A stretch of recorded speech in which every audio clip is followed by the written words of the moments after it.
Welcome. The calm before the terror.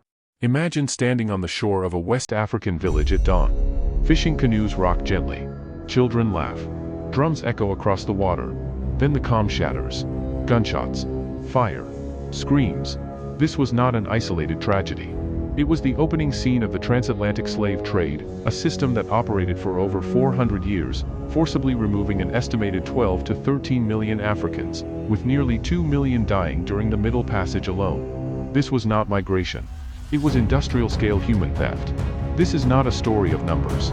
It is a story of people, captured, erased, and yet, unbroken. The raid, captured in chains.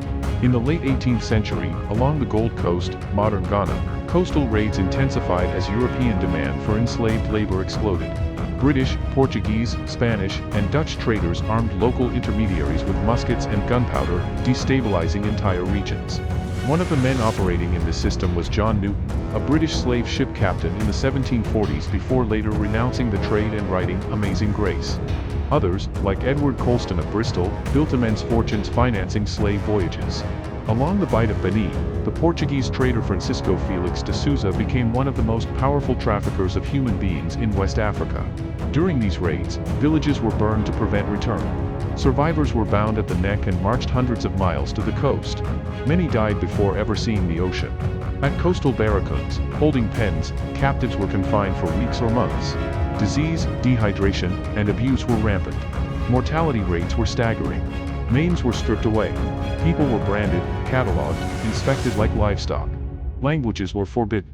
Drums, tools of communication, were confiscated. Identity was the first thing stolen. The Middle Passage, a floating grave. The journey across the Atlantic was the deadliest leg of the trade. Captives were packed into ships with less space than a coffin, often chained for months. Dysentery, smallpox, dehydration, and suffocation were constant.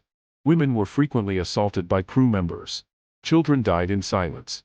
One of the most infamous cases occurred in 1781 aboard the British ship Zone. Facing water shortages, the crew deliberately threw over 130 enslaved Africans into the sea, not as desperation, but to claim insurance money. British courts initially treated the murders as a property dispute. It was legal. It was profitable. It was routine. Identity obliterated. Upon arrival in the Americas, survivors faced public auctions. Families were separated permanently. African religions were demonized. European names replaced African ones.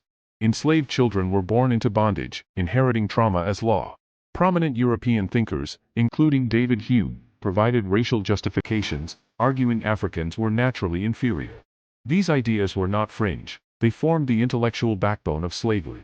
This was not just physical enslavement. It was cultural annihilation. Resistance.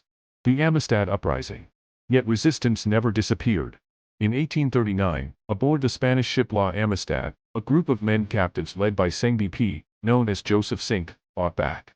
Having been illegally enslaved, they broke their chains using a smuggled file and seized the ship, killing the captain in the struggle. Though deceived by navigators and later captured by U.S. authorities, their case reached the Supreme Court.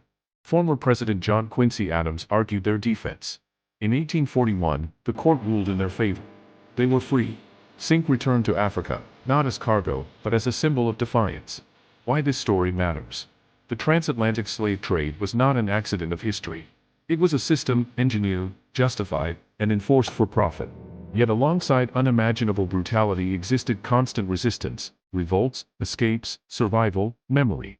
To remember this history is not to dwell in pain, it is to confront truth. Because dignity survived the chains.